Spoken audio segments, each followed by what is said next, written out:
जय शिवराय मित्रांनो. आता आम्ही आलेलो आहोत आमच्या शेतामध्ये, जो की प्लॉट आता रिकामा आहे. आणि तुम्ही बघू शकता की त्याच्या तिन्ही बाजूंना ऊसाचं पीक सध्या जे आम्ही पाठीमागे लावलेलं होतं ते आता कापणीसाठी आलेलं आहे.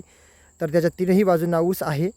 आणि आता हा जो प्लॉट आहे आपल्याला दिसतो आहे तो 2 एकर एवढा प्लॉट आहे. आणि आम्ही त्यामध्ये आता ऊसाची लागवड करणार आहेत.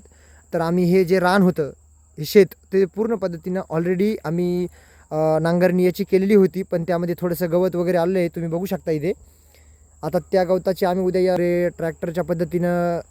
ट्रॅक्टरच्या सहाय्याने आम्ही पूर्ण यावर प्रक्रिया करून यासाठी ऊसाची लागवड करण्यासाठी आम्ही याला तयार बनवणार आहोत. आणि त्यानंतर मजुरांच्या पद्धतीने आम्ही यामध्ये ऊसाची लागवड करणार आहोत. ती ऊसाची लागवड जी आहे ती 4 फूट 2 तासांच्या मध्ये किंवा 2 ओळींच्या मध्ये अंतर राहील अशा पद्धतीची आहे. तर यामध्ये ज्यावेळेस आता ऊसाचा प्लॉट लागवड होईल त्यावेळेसही मी एक व्हिडिओ बनवणार आहे, तो तुम्हाला मी शेअर करतो. धन्यवाद मित्रांनो.